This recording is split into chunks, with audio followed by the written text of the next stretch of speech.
Josh, what's up, brother? What's up? Thanks for having me on. How are you? Well, just a little inside baseball. I was recording ads before this, and Josh was on hold before the show started. And my ad reading today was a little bit of disaster pants. It was not good. Kelly is still weeping over here. She was laughing so hard. I just didn't do a great job. It wasn't good. And my reading skills, my writing skills, one of the ads was like 17 minutes long. I don't know what's wrong with me. Listen, Josh, you are a patient, good man. So good for you. You don't even have to go to church this week. You've already done your thing this week. You're squared up. All right. So what's up, brother? How can I help? First of all, I had a lot of fun listening in. I bet you did. I bet you did. Oh, man. So I'm calling because I graduated college in December. And with marketing, I had a good GPA. I worked hard, stayed out of debt. But then I got my marketing job, and I cried myself to sleep almost every night because I hated it so much. And it only lasted a little over 2 months. And it's been about 3 months, and I've been kind of soul searching, and I just haven't found anything. I feel kind of lost and directionless. Dude, that's scary, huh? It's not great. Yeah. Did you get fired or did you quit? No, I quit. What was so soul-sucking about it? Well, first, I didn't feel like what we were doing was totally ethical. So I couldn't lie to people every day and kind of put on two faces. And the people, the coworkers were fun, but I didn't like who I was, and I didn't like how I could so easily lie, and I feel like that guilt kind of caught up to me. And then also, the work was not the most fun either. Okay. So there's a couple of different avenues we can take. Are you having a moment? How old did you say you were? 24? 24. So is this your first moment of realizing, and I remember specifically mine, when I realized, adults lie and cheat too, right? And I was in the workforce, and it was unmooring. It kind of freaked me. I was like, y'all this is for real. Like people, like I read about this kind of stuff, but so is it that your foundation or your faith in adulthood, right, or humanity has been shaken? Or did you end up with a 4-year degree and you got into the job and you're like, I can't do this the rest of my life. I hate this. What is it? Both. Okay. For sure. Tell me about that. Well, I wanted to get in psychology, and I kind of got tucked out of it because I thought at the time I didn't want to get a master's. But so I kind of thought marketing was the psychology of business. But pretty early on, I kind of realized this wasn't my passion or anything I really cared about. But I did well in school, and I was happy enough, so I did it. But actually getting there, doing the work, I was like, ooh, I'm so bored right now. Okay. I'm just so not into this. And then the other thing was, I definitely was taken aback many times at just how easily people could lie to themselves and other people. Yeah. It's unmooring is the only way I could say it. It's like somebody pulled the floor out from under me when it first happened. Like this person I look up to is a professional, like a pillar in the place that I worked. It was just super dishonest. They just didn't tell the truth. And it had such powerful ripple effects, and I couldn't believe it. And the more you bang your head up against it, the more terrifying it becomes. Like, you don't have any truth in you, right? And so, that's a scary, scary place to be. So you're 24. What stops you from enrolling in a psychology course tomorrow? The cost. I've talked to a few master's programs in social work, even music therapy. But just following the passions, it seems like I could really want to do it one day, and then the next week, I'm all about, no, I want to join the Peace Corps, okay, or no, I want to do movies, or I want to be a PA. Like, it seems like every day is a whole different life direction. That's cool. So where are you working right now? Right now I'm not, but I saved up a pretty decent nest egg to where I don't really need to do that. And I also have some kind of music royalties that are coming in to where it's like I don't necessarily need. You need to work not for the money, but for the psychological stability. You're a balloon and the string has been cut. You need to get a job today or tomorrow. And preferably, and this is going to sound bananas, preferably a job that is manual in nature. A job at Walmart throwing boxes and commit to 6 months. Like, you don't need the job financially, but your body is spinning out. It's unspooling inside of you. And you feel it, right? Yeah, for sure. And what I want you to do is give yourself some time to think and to consider and to explore while also having 2 feet firmly planted in quote unquote the real world. Working and working and working. And you write songs, you work with people, you work in ideas. Marketing is about telling stories. A lot of that is really powerful, but if you're around great storytellers, they either have a ritualized grounding process. They're gardeners or they're hunters or they are woodworkers also. Like they're very grounded or they go crazy. Right? Very few people can just get up and write songs. And if those that can are some of the wellest, most amazing people. I'm thinking of a couple of guys I know right now who are able just to disconnect. And they just write songs as though they're bricklayers and then they go home. But that's few and far between. But you have a lot of dreams and a lot of ideas. I want to tell you right now, if anybody told you to follow your passion, they told you wrong. That's moronic advice. Do not do that. By following your passion, you're going to end up right where you are because you like a lot of things and you're interested in a lot of things, and you can even get yourself worked up and passionate about some things. But I'll just tell you, being a PA is amazing work, and there's seasons when it is an absolute grind. And you're a PA and your head doctor just decides to quit and you get a new head doctor who's the worst. Or being a therapist is one of the most rewarding, amazing jobs, and day in and day out, it is a grind. Being a songwriter is incredible, and it's also filled with rejection and a lot of grinding work and sitting in a room with 4 people and everybody's just strumming their guitar staring at each other because the lead guy everybody's in there to write with won't come up, right? You see what I'm saying? Every job's going to have a big suck factor to it. And so just trying to chase your passion, you're going to end up chasing feelings, and you're never going to be centered in a hole.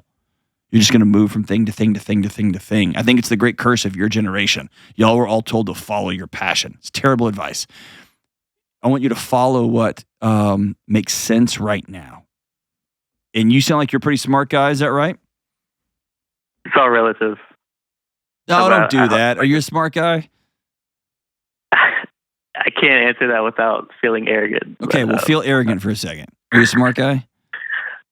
Sure, why not? Okay, yeah. Can you get into grad school? Yeah. Okay, good.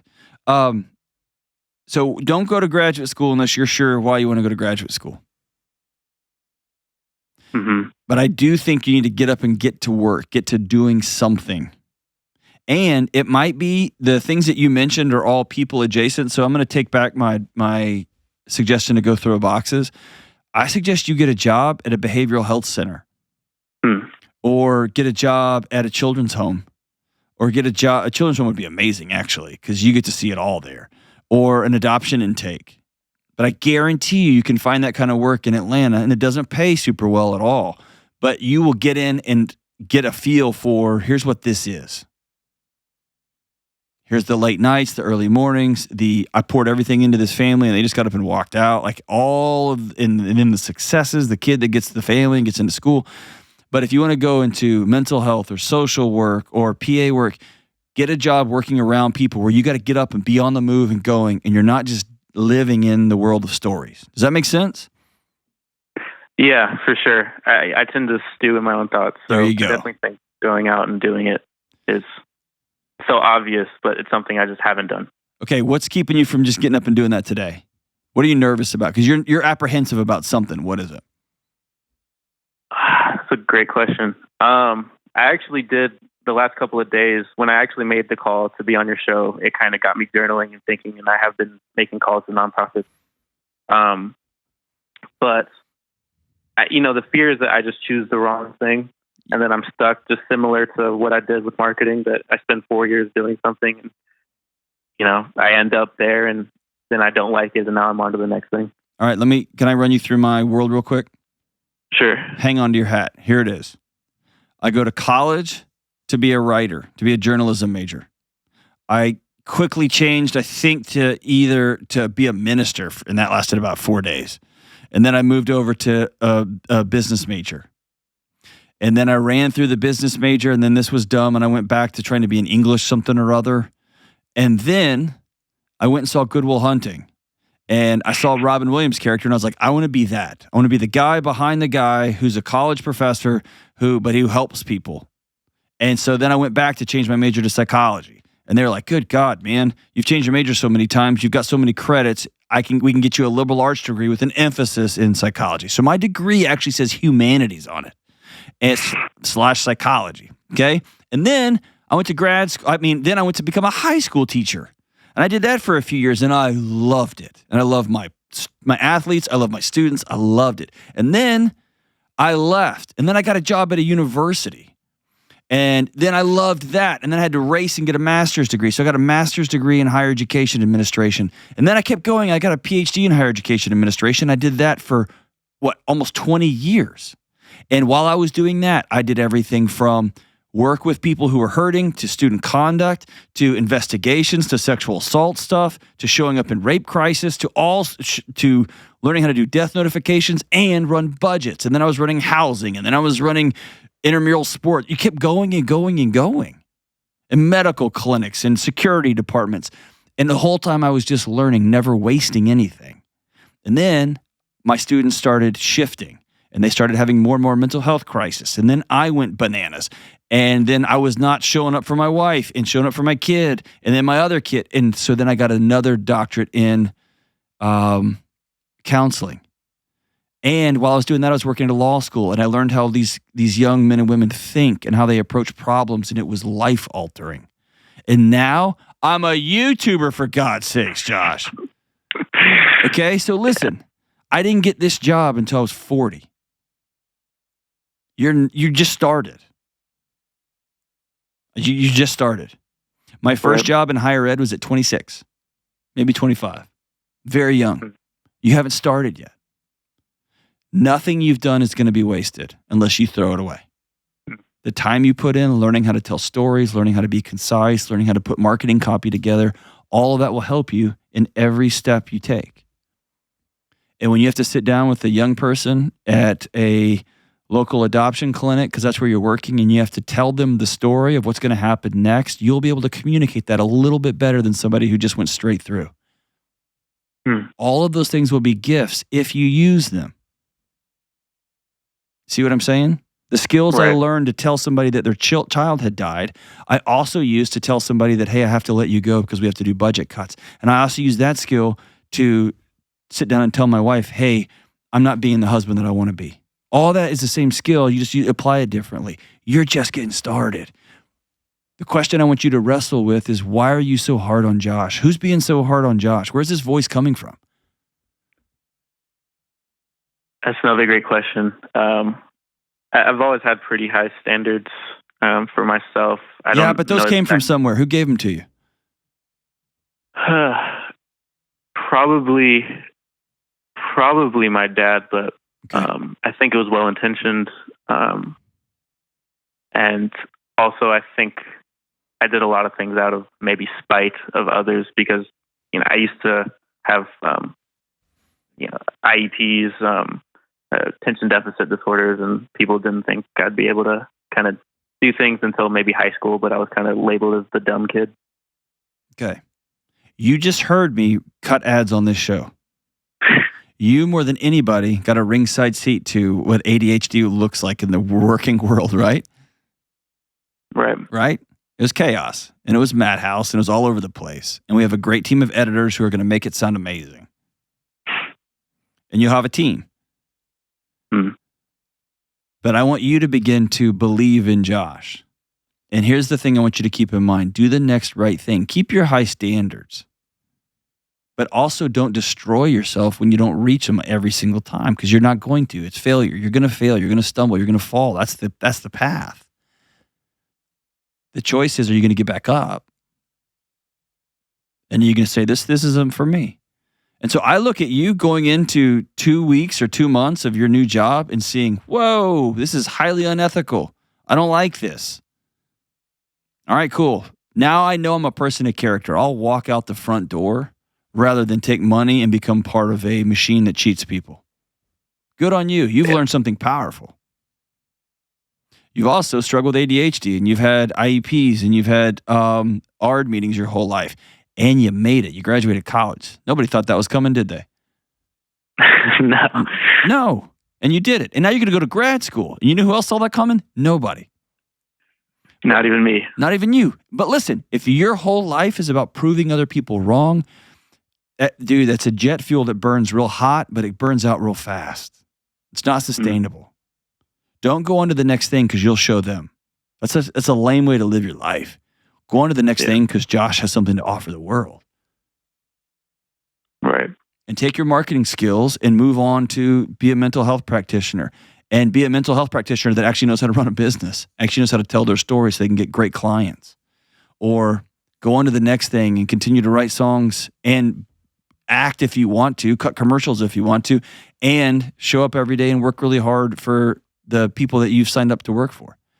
But I want you to get a job like ASAP. And don't just apply to nonprofits. Apply everywhere to positions where you're going to have to get up and move and work directly with people and commit. I will stay here for 6 months unless it's unethical again. I'm going to stay here for 6 months. I'm going to stay here for 2 years. And I'll be 26. And then I'll be just old enough like Delony when he started going to grad school. You're just getting started, brother. You are just getting started. And I'm proud that you learned early on, I'm a person of integrity and character, and I will walk out that front door. And by the way, you said it. You built a financial life for yourself. You saved money so that I can walk out that door in the moment I'm asked to do something unethical or something that violates my core values. Good on you, Josh. Good on you. Be really graceful with yourself. Nothing is wasted, and you're not even close to being behind. Not even close. And if you don't know which direction you're going, welcome to the party, dude. I'm working in a business, in a field, in a technology that did not exist when I was 24. Who knows what the world's going to look like when you're 40?